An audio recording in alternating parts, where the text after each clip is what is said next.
I went into business with someone because they were bringing $1 million to the table, not because they were qualified to actually be a co-founder. That was a big lesson learned. I like to tell founders, especially in the startup space, figure out how you're going to cover your lifestyle. Because I see a big common mistake between founders is they will quit their 9-to-5 job. How are you doing that with children or with your children? I think language is very important and how you communicate with your kids. If I ever catch my kids say something like our house or our car, I say, no, this is mom and dad's car. This is mom and dad's house. You just happen to live in it.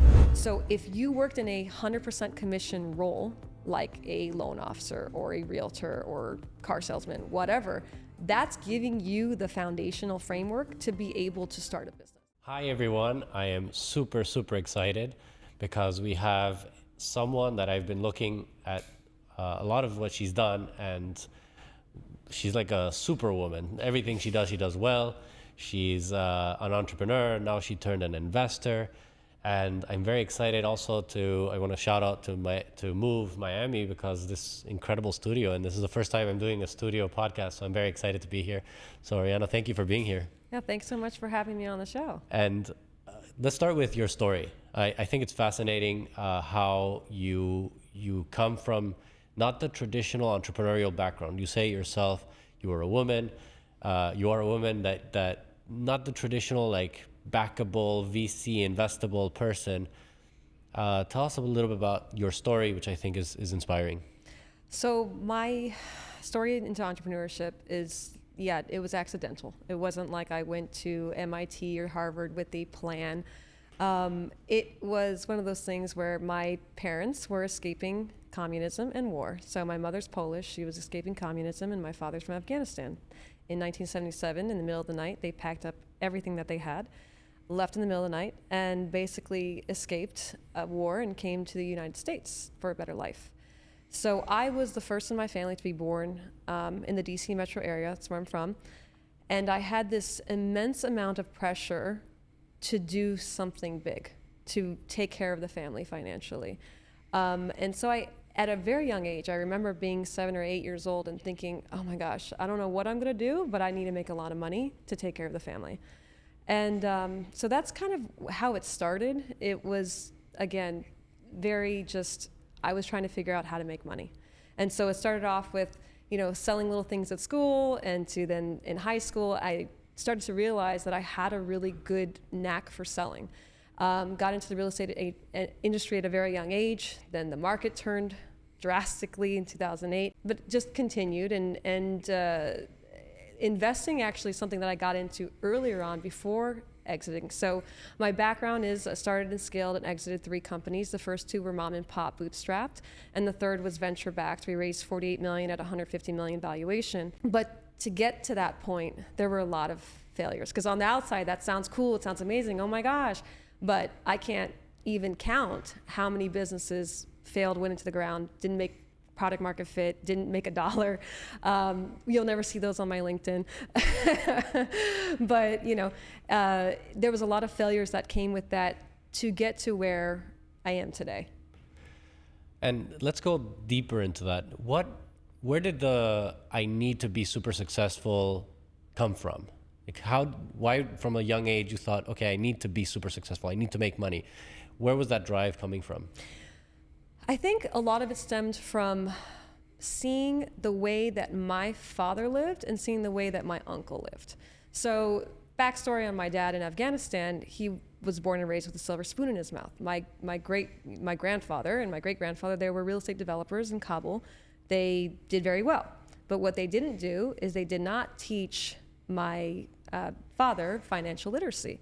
So he grew up with a silver spoon in his mouth, came to the United States with nothing, and then we kind of lived in low-income housing majority of my childhood.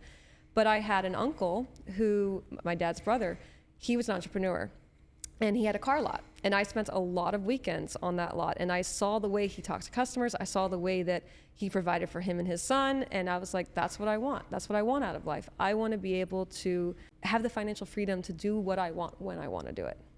Amazing. And tell us a little bit about the mistakes. I think that, yes, you'll see the wins and they are incredibly impressive, but you mentioned there is so many things that in between that are not public. What is something that you could share with us that you think mistakes that you've made that you see other entrepreneurs are making so that maybe they don't make them? Yeah.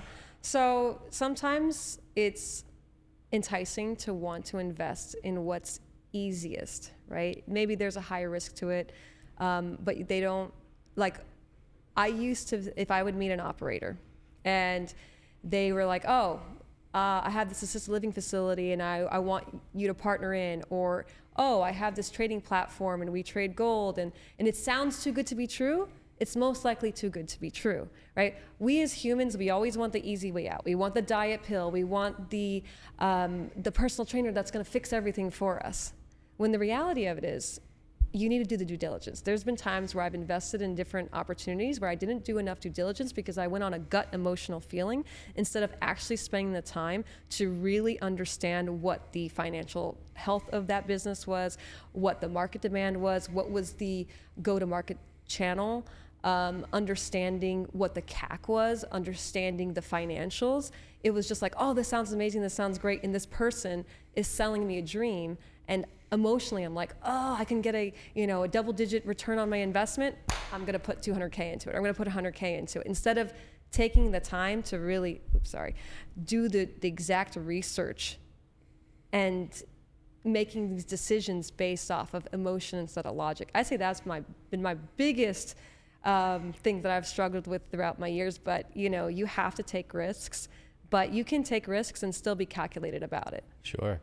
You went into maybe investing, but let's go back into entrepreneurship. What, as an entrepreneur, made you think, or what lessons as an entrepreneur did you carry into investing? Is this something that you were like, oh, as an entrepreneur, I knew that this was wrong? Yeah. Or what lessons can you share with us? Yeah, I think we could go back to the example of making decisions based off of emotion instead of logic, right? There were times where you start to hire people and your team starts to grow. Well, when you first get into hiring people and growing your team, you'll just hire anybody who's excited as you are. You're like, oh, you have a pulse and you're excited about selling this? Sure, come on over.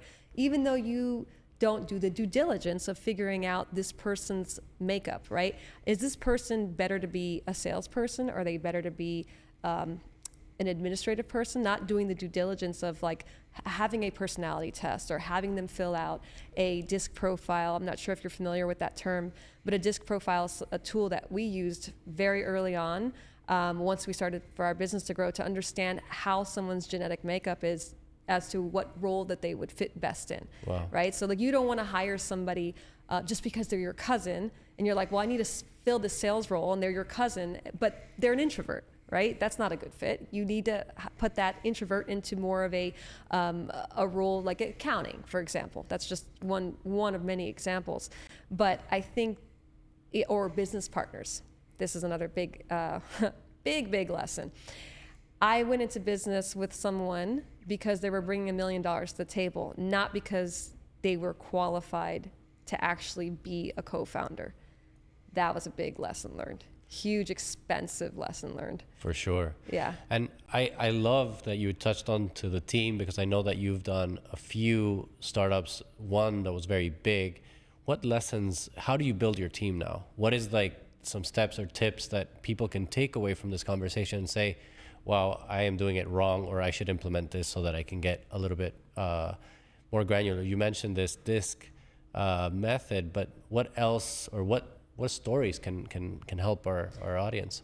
Yeah, I think if you're an entrepreneur and you're starting to grow your team for the very first time and you're starting to make those first key hires, the best thing you can do, and this is a piece of advice that I got from a mentor when we were starting to grow, is get a piece of paper and just write down your tasks every single, for like 2-3 days, and every 30-minute block, right? And so write down what you did.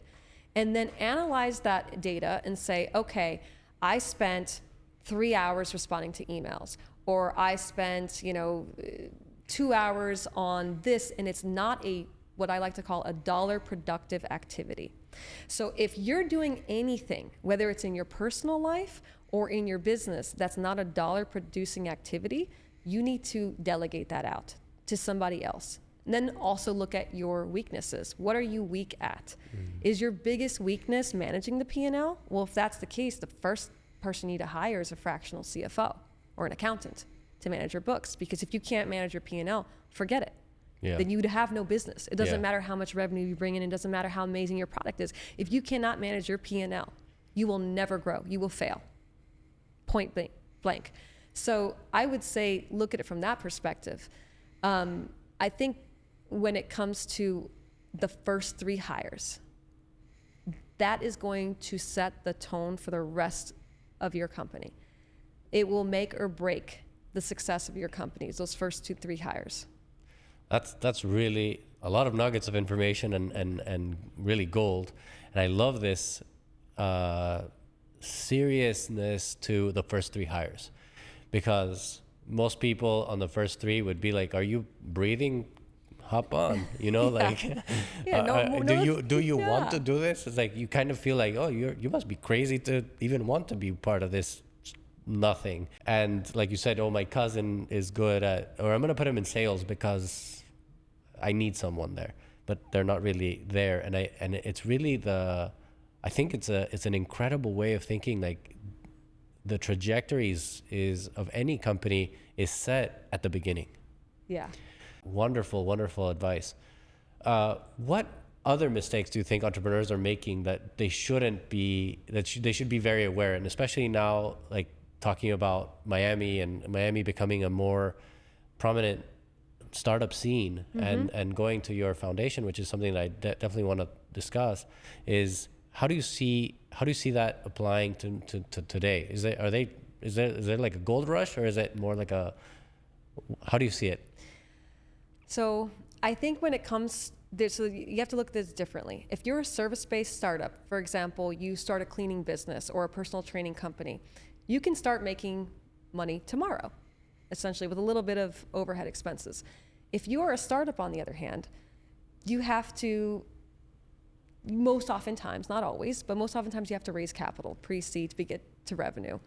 And it's very expensive.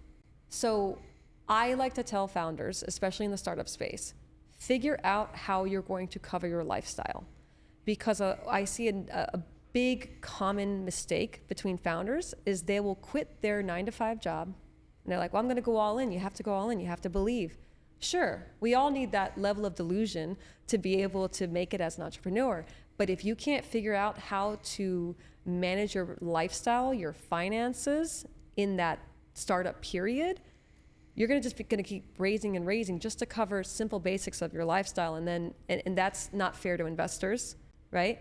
So when I'm looking at deals, I like to look at founders and say, okay, how are you, and I'll ask the question straight up, how are you managing your lifestyle? Because I don't want to write you a $200,000 check and now that $200,000, a portion of that is going to your rent, right? They should be going to hiring engineers and building out the product. So if you are in a position, it's your first time starting a business, work at a company that you will have some flexibility, or you know what, you're going to just have to put in 100 hours a week, whatever, that's the startup life. But make sure you figure out how to cover your lifestyle and not be reliant on any capital that you're raising. So here's an example of this. When we became VC backed, we had raised already 11 million through friends and family. And the VCs said, okay, well, how are you guys currently for the last 18 months been paying yourselves? Any of the 11 million going to? Absolutely not. The 11 million was strictly used for anyone who didn't have co-founder in their title. So we were funding our lifestyle with our real estate team and our real estate investments. And so when you come to a point and you have a VC wanting to write you a Series A check and you tell them that, it's a no-brainer for them. They're like, oh, this person understands how to manage money. This is not a bad bet, right? So how do you do that? How do you get to that point? Well, every single business is sales in some way, shape, or form. So if you worked in a 100% commission role, like a loan officer or a realtor or car salesman, whatever, that's giving you the foundational framework to be able to start a business. Because if you can manage your own 1099, or if you're an engineer and you do 1099 contractor work, if you learn how to manage that first, then you'll be able to learn how to manage a business second. So that's like a good stepping stone.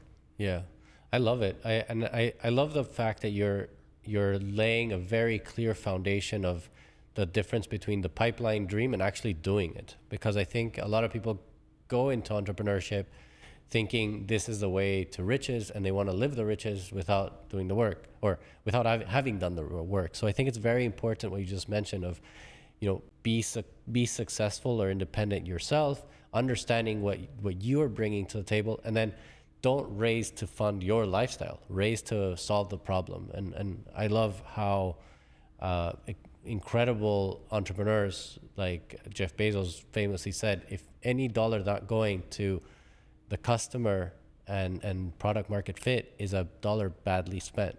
And like you said, rent is not something that should be part of that. I help entrepreneurs that have exited invest into real estate, and this is my story as well. Like I'm an entrepreneur from birth. I guess it's just like one of those things that I always felt an entrepreneur. I had an entrepreneurial dad, and that, similar to your story, that I had like a role model perhaps to follow.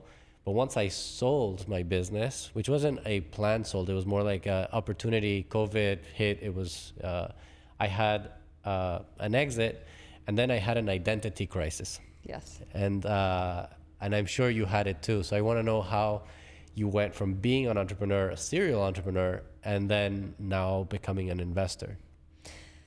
Yeah. So just to back up a little bit, I was an investor since 2009, but now transitioned to more full-time investor. That was a little bit of identity crisis in a sense, yeah, because you go from running this big, huge team, 200 employees, having all these like just your schedule being full, very full, to all of a sudden, dead silence. And so you're used to living in chaos. And then now all of a sudden you have peace. But then you start to question yourself, is this really peace? Or am I missing something? Right? And I think for most founders, they have this idea in their mind, well, when I hit X net worth, or when my company sells, I will be feeling accomplished. And then it happens, and you're like, oh, something's still missing. What is it now? What am I working towards? And so that's when my idea had changed to, well, if I don't have to make decisions anymore for monetary reasons, what about impact? What can I be doing that on my funeral, people can say they remember her by this? What was she doing to help? I have all this knowledge and I've acquired all these things from trial and error. How can I share that with other founders? When we were going through capital raising, we didn't have much mentorship. I didn't go through an accelerator program. Didn't even have a business coach for the tech startup. And we were kind of just moving so fast and just learning as we went along. I wish I had the right mentorship. And so now I'm in a position where I can be the mentor. And that's why I choose to partner with several different organizations like Manatech and Emerge and the venture mentoring team to help other founders get to Series A funding. And anyone that I invest in, I personally take an advisory board role and help them as well. I think it's incredible the transition, and then sort of the realization that you were always put into the same. It's like you put in. It's almost like you said you were an investor before, which means that you were always an investor, and then you were an entrepreneur. Now you became more of an investor, but you're always connected to that ecosystem. And I always say entrepreneurship is a tribe. Entrepreneurs understand other entrepreneurs, and it's sort of like you don't even need to talk. You already know what they're going through and what their minds are like. And you mentioned something key about mentorship, and I personally believe that because it's a tribe, it's very easy to ask for help. Yeah. Even 15 minutes. Any entrepreneur will say, "I understand where you are. I'm going to give you 15 minutes because I wish I had that." How do you now choose to help? Because the world is massive and there's so many interesting things happening. How have you changed your, what do you look where are you looking, where are you focused on, or how do you originate like the deal flow that you want to be a part of? Yeah, that's a great question.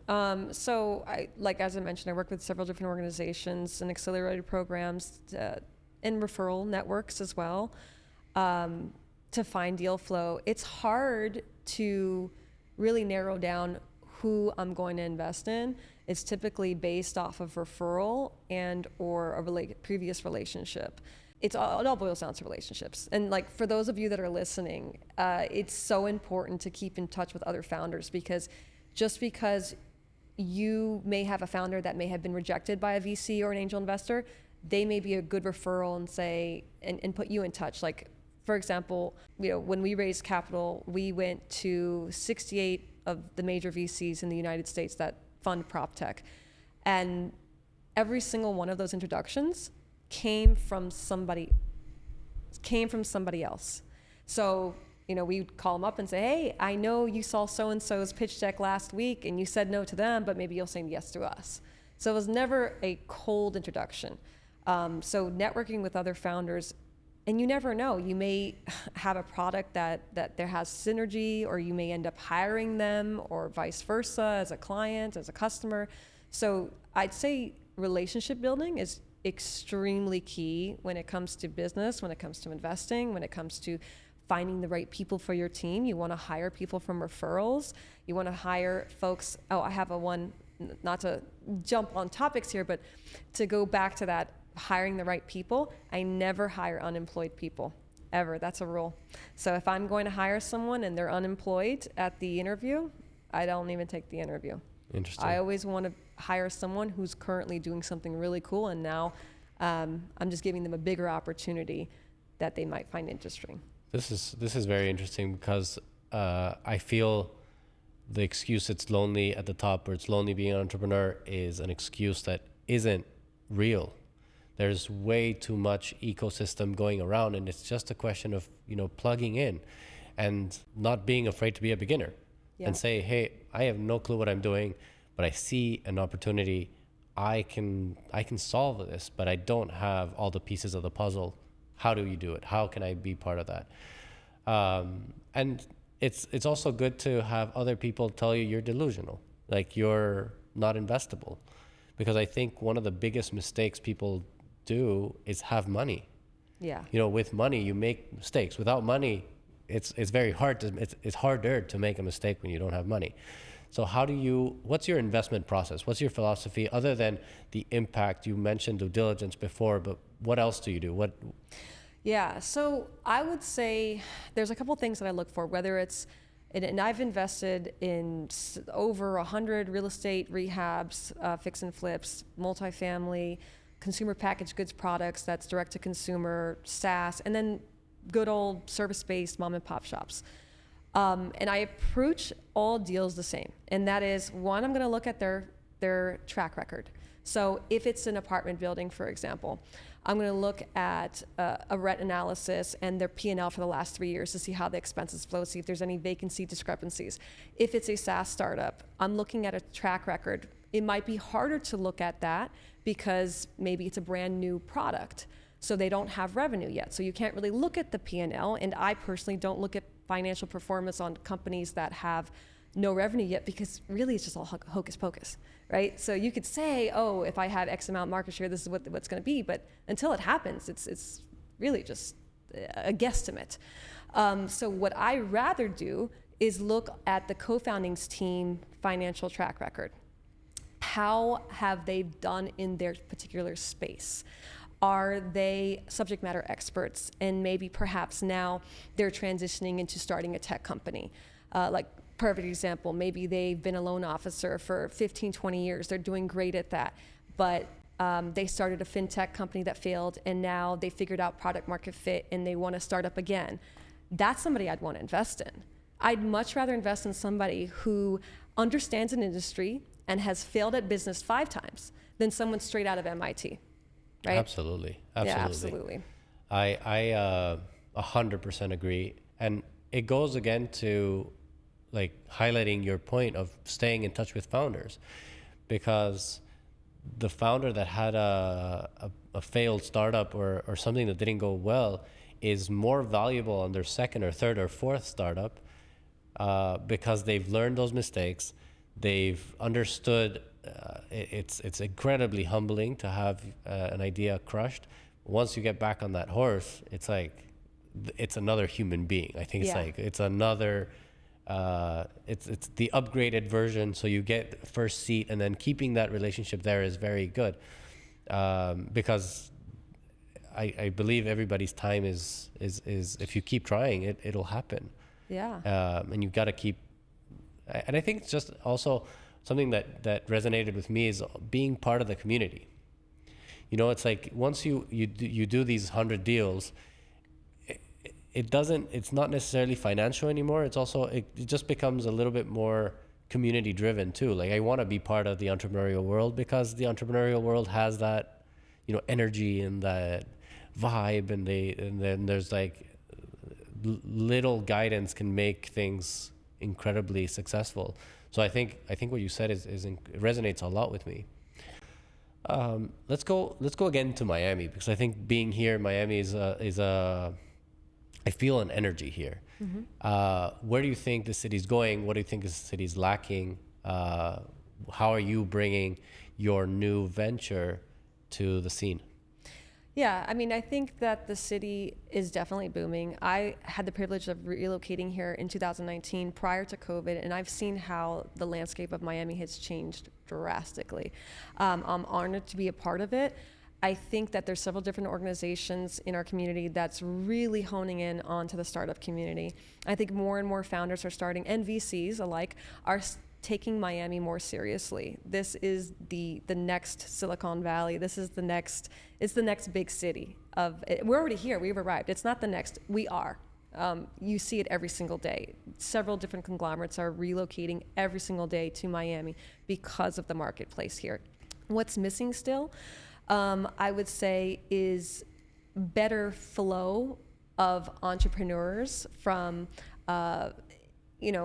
academic institutions, right? So I think that there's I know they have a really good program called, I think it's called Leap Start or Jump Start. I forgot the name of it, but they have a really good accelerator program for founders that really harness it. And Babson College, they have their entrepreneurship program as well.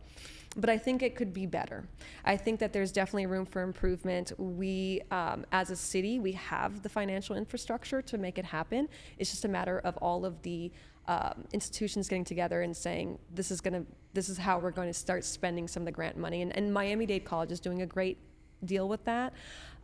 We actually our family foundation has partnered with Miami-Dade College to provide financial literacy programs for anyone who wants to attend. And as a founder, you need to understand financial literacy, because if you can't understand your personal finances, you won't be able to understand your business finances. But that's more of giving out to the community, to anybody, because having that base foundation really can set the tone of your company. Absolutely. And it's I agree that that's like the scoreboard. So if you don't know how to score or where you're losing points, that I think is the scariest type of entrepreneur, the visionary with no understanding of the financials, because it'll be this typical case of someone that says, I see the future, but I don't know how to get there.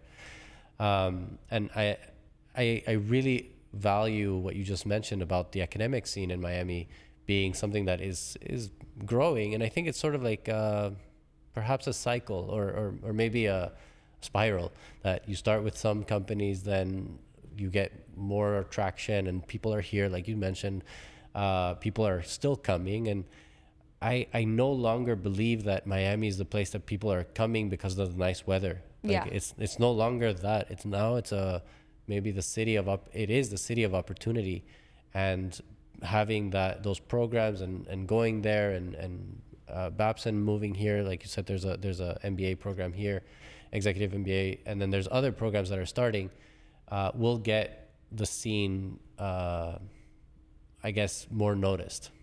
Let's go into sort of your personal life and perhaps what you're doing with your children, because the way that you were brought up, you said you had this drive of being first generation, and how that marked you and forged who you are. How are you doing that with children, or with your children?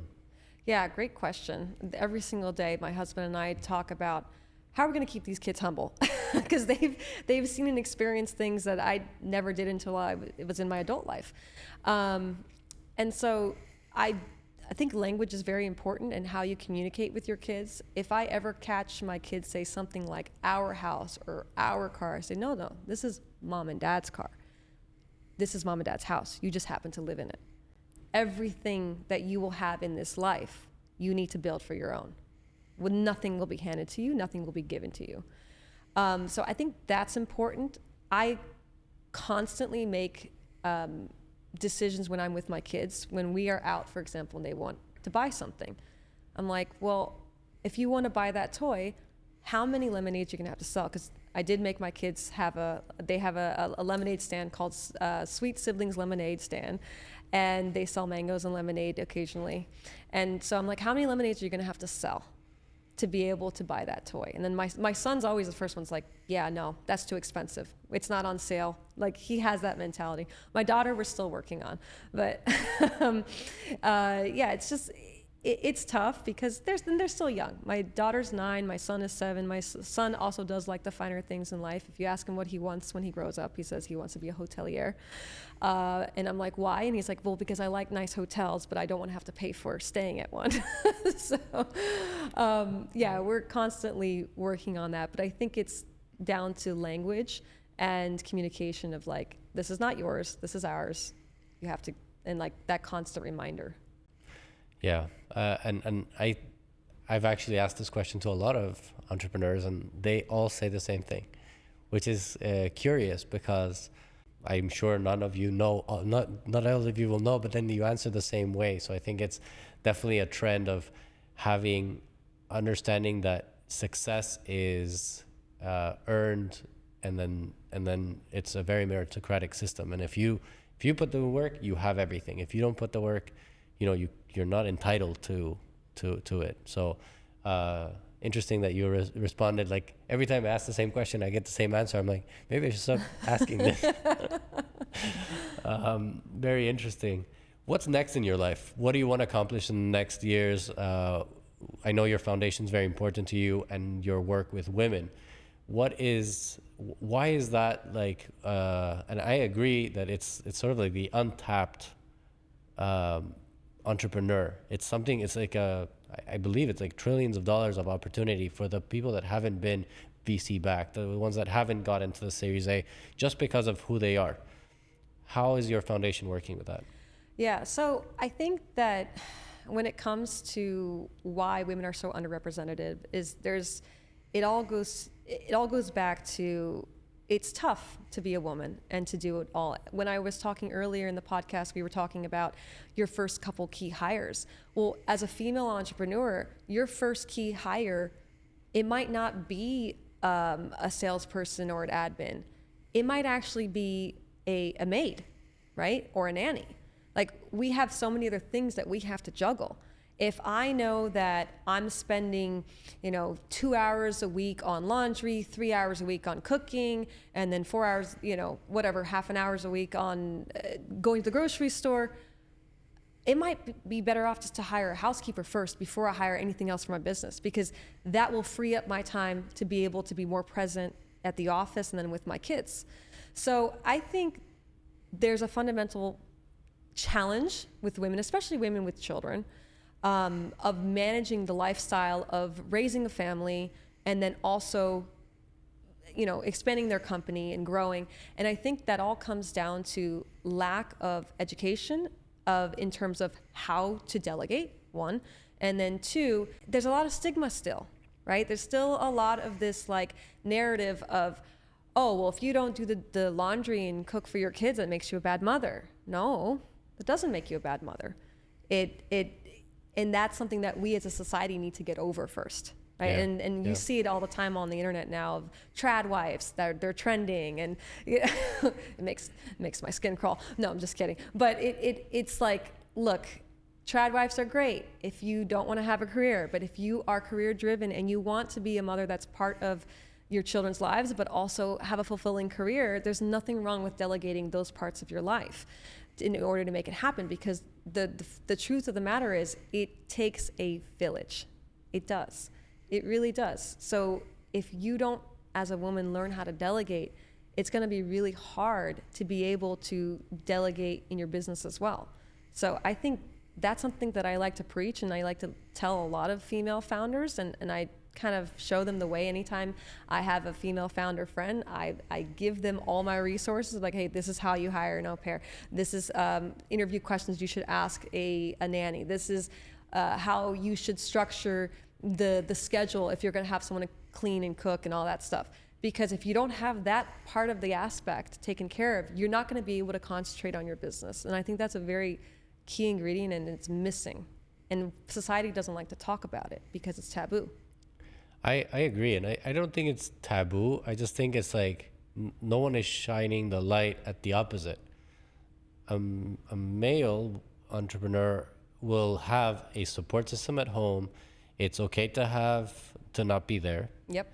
It's okay to miss the games and the sports and the things. He obviously, it's like forgiven. No, not even forgiven. It's like, it's Totally normal. acceptable. It's Totally acceptable. normal. Yeah. And then to have assistance and to have help, like all that stuff is normal.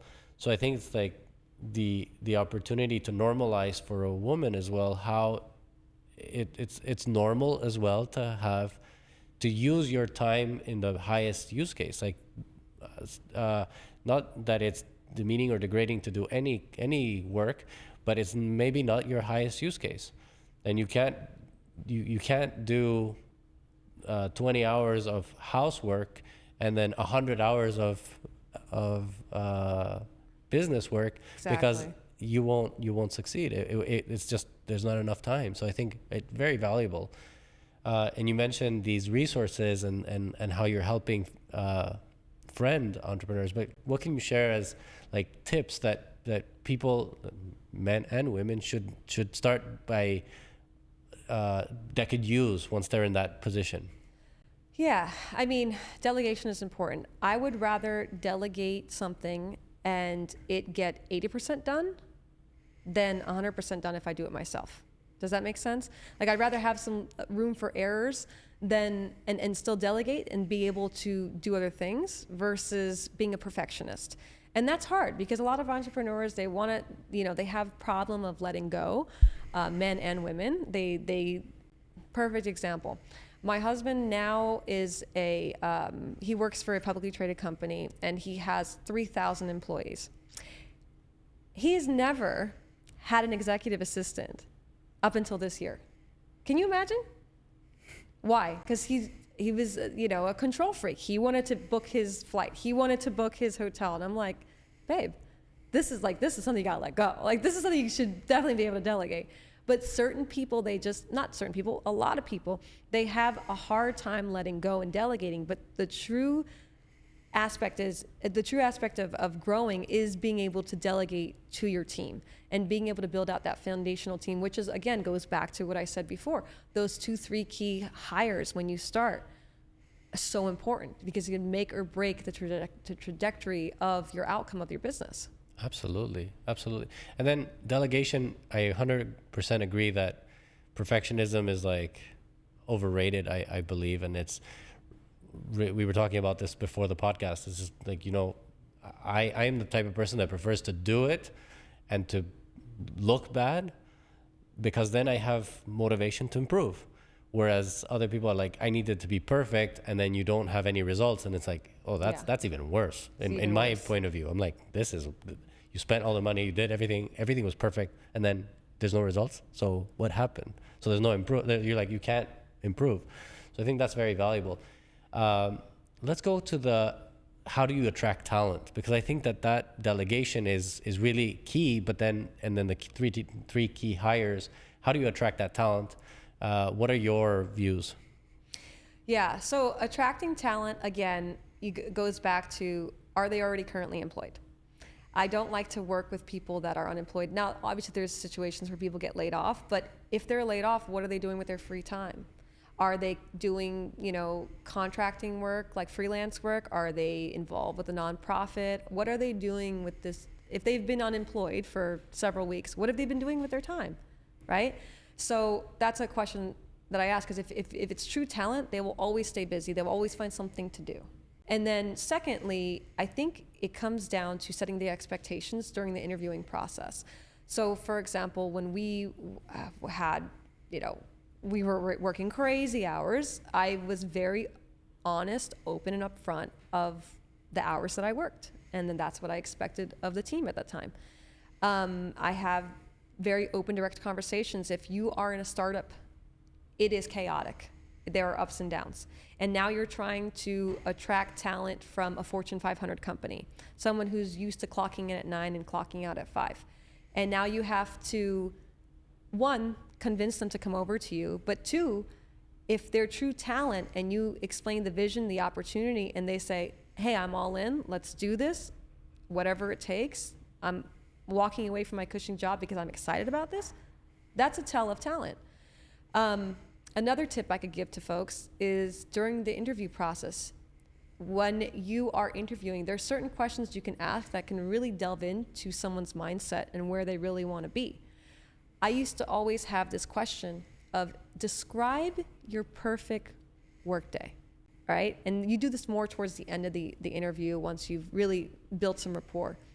And you'd be surprised the amount of responses I would get from people. Like, well, my perfect workday, I would love to wake up around 10. Start, and people actually said this to me in an interview. And I'm like, oh my gosh, wow, don't be that candid. No, you have to be like, thank you for saying these. Yeah, no, but of course. So candid, thank you. Thank you. Yeah, thank you. Or they would say something like, describe your ideal perfect workday. And then they describe this entirely different job description than the one that they're interviewing for. Right? So that's very telling. That's very telling. It's very telling. And I always, if I end the interview and I say, do you have any questions for me about the company or anything? And if they had no questions, bad sign. Yeah. Bye-bye. Yeah. You want to see if they're coachable, if they're curious. You want them to take ownership. So if they're describing different scenarios at their last position where something went wrong or why they're leaving, if they're just blaming their old boss and not taking any responsibility for anything, that's a no-go. Yeah. I have one follow-up to that one, which has helped me a lot, is rate your performance in your last job. And usually people don't say 10 out of 10. Yeah. Usually they say 9 out of 10 or 8 out of 10 or 7 out of 10. And I say, what happened to that 3? And then they really say, oh, I could have been better at organizing. I could have answered better, or I could have had a better attitude. I'm like, that's wonderful. You now taking ownership. Exactly, taking ownership, and then you also know what you're getting, because you don't want to hire someone for their CV, because you won't get their CV. You get the person, and the person has all these flaws, and then you have to be like, oh, maybe you're not the most social person, but you're like the best at math, and okay, I'm hiring a great accountant or a great quant or a great underwriter, and then you know how to place them. I don't want to skip that you mentioned the hiccup or mistakes people do with co-founders. It goes on the same level, but I think to the nth degree. Like, this is another ball game of, and the ante is a lot higher to choose a co-founder. Yes. And you mentioned that it was like a mistake, a costly mistake, but what do you see today, and how would you advise people looking for co-founders? Should they have a co-founder? Well, entrepreneurship is hard, especially in SaaS. So yes, I do think you should have a co-founder. You don't need several though, because you don't want too many cooks in the kitchen. So I think the dream team, if I'm from an investor standpoint, when I see a pitch, I'm looking for the dream team. I'm looking for 3 distinct personas. 1, I'm looking for that outgoing salesperson to be the CEO. 2, I'm looking for that brainiac, brilliant developer as a CTO. You know, who's going to build it? Who's going to sell it? And then the third persona doesn't necessarily have to be a co-founder, but they need to be on the team, is a really, really rock star controller or CFO. So that when I write you a check for $200,000, I know exactly where that money's going and how it's being spent, right? So those are those three personas that I think are the dream team for a founding team, especially in SaaS. Love it. And I think it limits, when you think about it that way, a financial, a executor, and then a doer, or let's say the developer one, which is more like the creator or the product or the operator. It takes away the he's my friend, we're buddies, we've always dreamed of doing something together. It's like, yeah, but what do you bring to the table? Right. Are you the dream team? Are you going to be able to take a pass and get the shot done? And I like what you're saying about clarity and financial transaction, because you don't want to be like throwing you might think, oh, 200K is a big check, but it might be a drop in the bucket compared to what they're actually doing. Yeah. They might be like, oh, actually we're throwing money, we're burning money. Like, you don't know what they're doing if they don't have a clear financial background. So I think that's incredibly valuable. It was wonderful to have a conversation with you. All the nuggets of advice and experience. I think what you've done is incredibly admirable and inspirational for a lot of entrepreneurs. I'd like to finish the podcast by asking you, what inspires you in your work today? That's a good question. So I'd say what inspires me most is level of impact. So whether it is, you know, through our financial literacy program or a company that I'm investing in, like, what's the problem that they're solving? What type of impact does it have on humanity, on the end customer, right? Perfect example, I just invested in a company that's a children's vitamin gummy, but it has no sugar in it. As a mother, I'm constantly in this position of like making sure my kids get their vitamins, but not too much sugar in their diet. I personally struggled as a kid with sugar addiction. So seeing that this product is coming to market and there's an opportunity for kids to get their nutritional value without all that junk, that to me is really cool. That's like changing the way kids take vitamins. That's impact. So for me, I would say impact. Amazing. Thank you again for being with us. And it was incredible talking to you. Thank you so much. Yeah, thanks for having me on.